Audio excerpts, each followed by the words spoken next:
শাইখ সুদাইসি দামাত বারাকাতুহুম তিনি বলেন যে আল্লাহু আকবার শব্দটা নামাজের বাইরে যদি কোনো মুসলমান একবার বলে তো হাদিসে পাকে আছে আযম মিন উহুদিন, উহুদের চেয়েও ভারী, এটা হাদিস।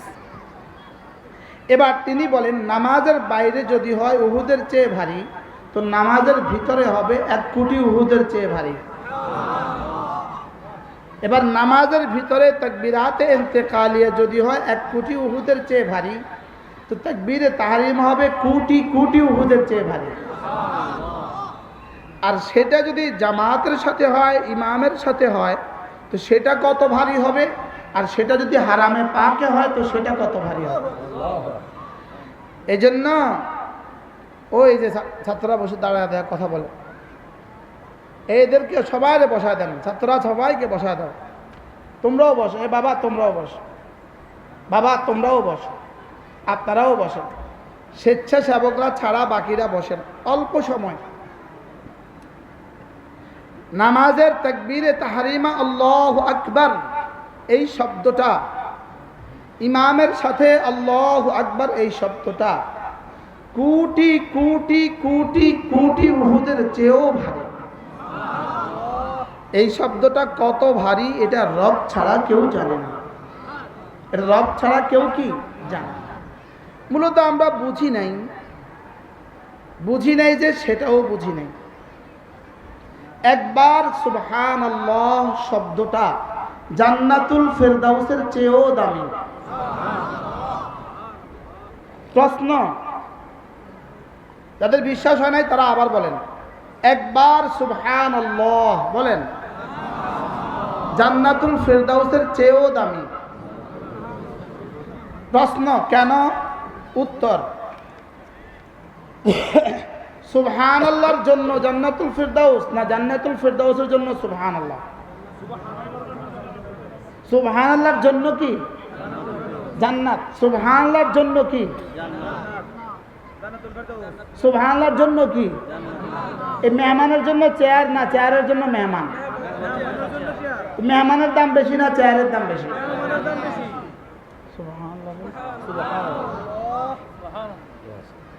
কি ভাই, জান্নাত মাখলুক আর সুবহানাল্লাহ শব্দ গায়রু মাখলুক।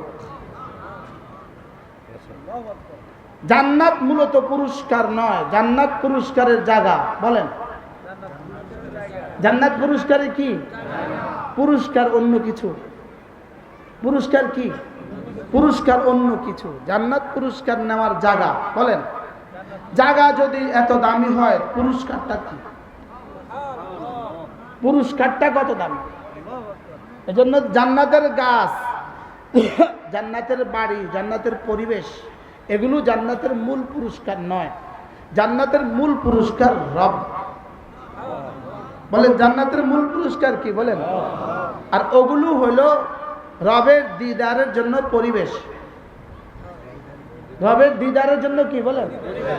যেমন এখানে একটা পরিবেশ কায়েম হয়েছে, এত সুন্দর স্টেজ বানানো হয়েছে। এখন স্টেজ দামি না মেহমান দামি? স্টেজটা বানালো কেন? জান্নাত বানিয়েছে রব, রবের দিদার দেওয়ার জন্য পরিবেশ। আল্লাহু আকবার। মূলত ইবাদতের পুরস্কার হলো রব। বলেন, ইবাদতের পুরস্কার কি? বলেন। এবার প্রশ্ন, জান্নাত এবং মা লাহা মা আলাইহা, জান্নাত এবং মা লাহা মা ফিহা, জান্নাত এবং জান্নাতের মধ্যে যা কিছু আছে এই সব হলো ইবাদতের পুরস্কার লওয়ার জায়গা, ইবাদতের পুরস্কার লওয়ার পরিবেশ। তো পরিবেশ যদি এত দামি হয়, যেই কাজের জন্য এই পুরস্কার, ওই কাজটা কত দামি? কি বলছি বলেন? বুঝলেন? আচ্ছা, জান্নাত যদি এত দামি হয়, তো যেই কাজের পুরস্কার জান্নাত, ওই কাজটা কত দামি? স্বাভাবিকভাবে পুরস্কার বেশি দামি হয় না কর্ম বেশি দামি হয়? স্টেজে যারা আছেন আপনারাও বলেন, কর্ম বেশি দামি হয় না পুরস্কার বেশি দামি হয়? কর্ম বেশি দামি না পুরস্কার দামি? কর্ম দামি। আপনার বাড়ি বানিয়ে দিয়েছে এক রাজমিস্ত্রি, 5 কোটি টাকা ব্যয়। এবার খুশি হয়ে আপনি তাকে পুরস্কার দিবেন 10 কোটি টাকা, 2 কোটি টাকা, 1 কোটি টাকা, 50 লাখ, কত দিবেন? না, 1 লাখ। তো 5 কোটি টাকার বাড়ি 1 লাখ টাকার পুরস্কার কেন দিচ্ছেন? খুশি হইয়া, কাজে খুশি হইয়া। তো জান্নাত যদি রব আমার ইবাদতে খুশি হইয়া দেয়, তো ইবাদতের দাম বেশি না জান্নাতের দাম বেশি? সুবহানাল্লাহ বলেন। লেকিন আমরা যে ভুলে গেছি আমাদের ইবাদতের দাম কত। আচ্ছা, কর্ম উদ্দেশ্য হয় না পুরস্কার উদ্দেশ্য হয়? বলেন, কর্ম উদ্দেশ্য না পুরস্কার উদ্দেশ্য? আবার বলেন, কর্ম উদ্দেশ্য। বলেন, কি উদ্দেশ্য? আপনি কি আপনার জীবনে টাকা কামিয়েছেন ওই রাজমিস্ত্রিকে 1 লক্ষ টাকা দেওয়ার লাগে? হ্যাঁ, আপনি টাকা কামাইছেন কি লিগা? বাড়ি করার লাগা। কি লিগা? আর ওরে টাকা দিয়েছেন কি লিগা? ওরে খুশি করার লাগা। রব আমাকে বানিয়েছেন ইবাদতের লাগা, আর জান্নাত দিয়েছেন খুশি করার লাগা। আমাকে বানিয়েছেন ইবাদতের জন্য। বলেন বলেন বলেন, আমাকে বানিয়েছেন কেন? তাহলে আমার বানাবার পেছনে আল্লাহ তাআলার উদ্দেশ্য ইবাদত না জান্নাত? সবাই বলেন, আমাকে বানাবার পেছনে আল্লাহ তাআলার উদ্দেশ্য ইবাদত না জান্নাত? তাহলে জান্নাত দামি না ইবাদত দামি? জান্নাত উদ্দেশ্য না ইবাদত উদ্দেশ্য?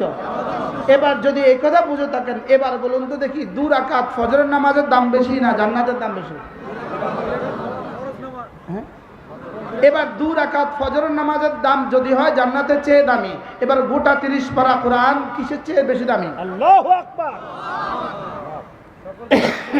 হ্যাঁ, সকল কিছুর চেয়ে দামি। আরে সমস্ত নবীদের জান্নাতের চেয়েও দামি। আল্লাহু আকবার। শুধু আমার জান্নাত আর আপনার জান্নাত না, সমস্ত নবীদের জান্নাতের চেয়েও দামি। এবার যে তার বাচ্চাকে কোরআনে কারীম পড়াবে, এবার তার বাচ্চার দাম কত?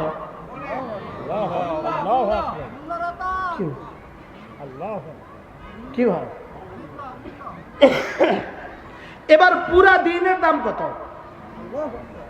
সুবহানাল্লাহ বলেন, পুরা দিনের দাম কত?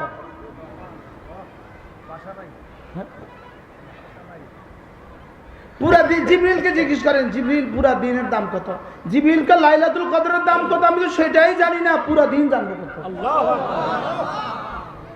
রাসূল জিজ্ঞেস করেছেন, জিবরিল ওমা হুয়া খাইর মিন আলফি শাহর, বলো তো লাইলাতুল কদর 1000 মাসের চেয়েও দামি, বলো তো 1000 মাসের চেয়েও বেশি এটা কত? জিবরিল বলেন, এটা রব ছাড়া কেউ জানে না। আল্লাহু আকবার। তো জিবরিলের লাইলাতুল কদর জিবরিলই তো জানে না, পুরা কোরআন জানবে কোথেকে? লাইলাতুল কদর খায়রুম মিন আলফি শাহর, লাইলাতুল কদরে খায়রুম মিন আলফি শাহর। লাইলাতুল কদর 1000 মাসের চেয়েও, 1000 মাসের চেয়েও দামি যদি 1 রাত হয়, ওই রাতে কিন্তু, যেমন এই বছরের লাইলাতুল কদরে কিন্তু কোরআন নাজিল হয় নাই, আগামী বছর লাইলাতুল কদরেও কিন্তু কোরআন নাজিল হবে না। মনে হয় বুঝেন না? লাইলাতুল কদর নাজিল হয়েছে, কোরআন নাজিল হয়েছে কোন লাইলাতুল কদরে? 1450 বছর আগে। বলেন,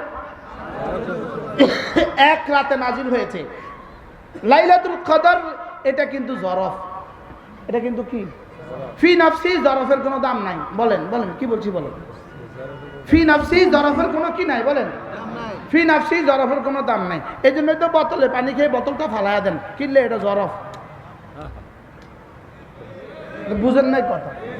বোতল ফালাইয়া দেন কিনলে গা, এটা ভান্ড ভান্ড, এটা জরফ, এটা দাম নাই। দূর, আসলে মাজরুফের দাম, জরফের দাম নাই। বলেন, কি বলছি বলেন? আসলে বস্তুর দাম, বোতলের দাম নাই। বলেন, কি কইছি কন? পাত্রের দাম নাই, পাত্রের দাম নাই। কিসের দাম? দুধের দাম। দুধের দাম। পাত্রের দাম না দুধের দাম? পানির দাম না বোতলের দাম? এবার বলেন লাইলাতুল কদর কি? পাত্র। পাত্র। কিন্তু এটার মধ্যে নাজিল হয়েছে কত আয়াত? 5 আয়াত। কত আয়াত? লাইলাতুল কদর কি 50 আয়াত নাজিল হয়েছে না 5 আয়াত নাজিল হয়েছে? শুধু 5 আয়াত নাজিল হয়েছে। 5 আয়াত নাজিল হওয়ার কারণে ওই রাতটা হয়ে গেছে দামি। এখন এই রাতের মতো সারা বছরে কিয়ামত পর্যন্ত এই রাতের মতো যে রাতটা হবে তারিখে তারিখে মিলবে, সেটাও হয়ে গেছে দামি। কি কোন মাজরুফের কারণে এই জরফটা এত দামি হইয়া শুধু সেই রাত দামি রয় নাই, কিয়ামত পর্যন্ত সব রাত দামি হয়ে গেছে। এবার সেই 5 আয়াত সেই মাজরুফের দাম কত? সুবহানাল্লাহ বলেন। সেই জরফ আর সেই মাজরুফ, যদি জরফের এত দাম হয়, শুধু এক জরফের দাম না, কিয়ামত পর্যন্ত সব জরফের দাম। জরফে জামান, সময়, সময়, জরফ মানে কাল, স্থান কাল পাত্র। জরফ মানে কি? তাহলে লাইলাতুল কদর কি? কাল, কাল, সময়, সময়, জরফ। এটা কি? জরফ। তো জরফ, লাইলাতুল কদর জরফ, এটা যদি এত দামি হয় তো বস্তুটার দাম কত? এবার বস্তু 5 আয়াতের যদি এত দাম হয়, এবার 6,666 আয়াতের দাম কত? এবার কত রাতের চেয়ে বেশি দামি? 6,666 আয়াত।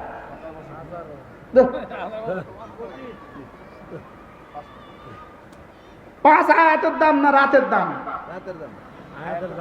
না, 5 আয়াত নাজিল হওয়ার কারণে এক রাত দামি, ওই রাতের কারণে তার সমরাতগুলো কিয়ামত পর্যন্ত দামি। এবার 5 আয়াতের দাম কত? 5 আয়াতের যদি এত দাম হয়, এবার 6,666 আয়াতের দাম কত? এবার 6,666 আয়াত যদি যে জরফে রাখা হয়, ওই জরফের দাম কত? এবার বলেন হাফেজে কোরআনের দাম কত? এবার বলেন ওই কারিয়ে কোরআনের দাম কত? এবার বলেন ওই আলেমে দ্বীনের দাম কত? এবার বলেন ওই ইমাম সাহেবের দাম কত?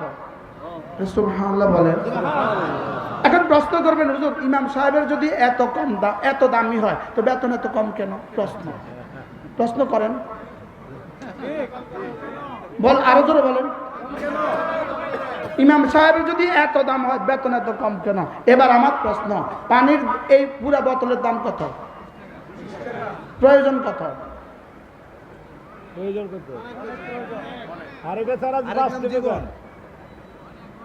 মনে হয় যেন এটাও বুঝে না। এটার দাম কত? প্রয়োজন কত? 1 লিটার 20 টাকা। আর স্বর্ণ 1 তোলা কত? 2 লাখ। 1 ভরি 2 লাখ। স্বর্ণ 1 ভরি 2 লাখ। স্বর্ণের প্রয়োজন কত? স্বর্ণের প্রয়োজন কত? আল্লাহু আকবার। এবার পানি 1 লিটারের দাম কত? তাহলে দরকার কত আর দাম কত? তাহলে বুঝা গেছে যেটা যত দরকারি হয় এটা তত মূল্য কম হয়। আমি বুঝাতে পারলাম না। সালাম।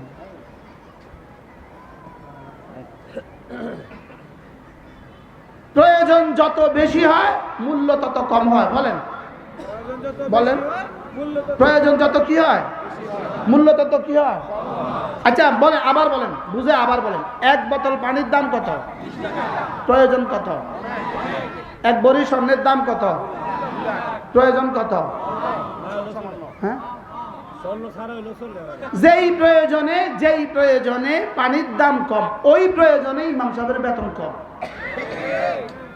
সুবহানাল্লাহ বলেন। কি ভাই কি বলছি বুঝে কোন?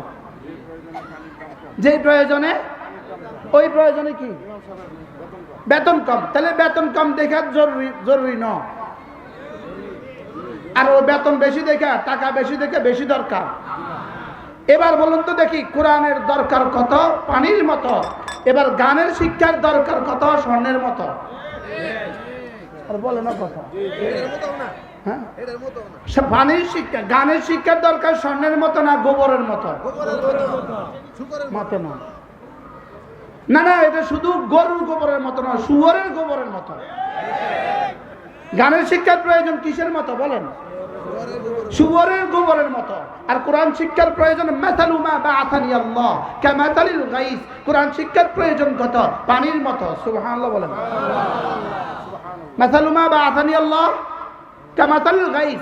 আমাকে রব যেই দিন দিয়ে প্রেরণ করেছেন, রাসূল বলেন ওই দিনের উদাহরণ হলো বৃষ্টির পানির মতো। সুবহানাল্লাহ বলেন। ফাহইয়া বিহিল আরদা বাদা মাউতিহা, বৃষ্টির পানি দিয়ে কি করা হয়? বৃষ্টির পানি দিয়ে শুকানো জমিনকে ভিজিয়ে দেওয়া হয়, জীবন দেওয়া হয়। বৃষ্টির পানি দিয়ে যেমন জীবন শুকনো জমিনকে প্রাণ ফিরিয়ে দেওয়া হয়, মরা গাছকে তাজা করে দেওয়া হয়, ঠিক তেমনি ভাবে আল্লাহর দেওয়া দ্বীন দিয়া আর কোরআন দিয়া উম্মতের মরা দিলগুলোকে জিন্দা করে দেওয়া হয়। এবার বলেন কোরআনের উদাহরণ কিসের মতো? পানির মতো। বলেন কোরআনে কতবার আছে মাতালুম কামাসাল গাইস? কোরআনে কতবার আছে আনজালনা মান মিনাস সামা ফাআহইয়ানা বিহি বাদা মাউতিহা? কতবার আছে কোরআনে? তাহলে বলেন কোরআন কিসের মতো? পানির মতো। বলেন কোরআন কিসের মতো? পানির প্রয়োজন যেমন কোরআনের প্রয়োজন তার চেয়েও বেশি। পানি ছাড়া যেমন ফসল হয় না, পানি ছাড়া যেমন জমিন উর্বর হয় না, কোরআন ছাড়া দিন উর্বর হয় না।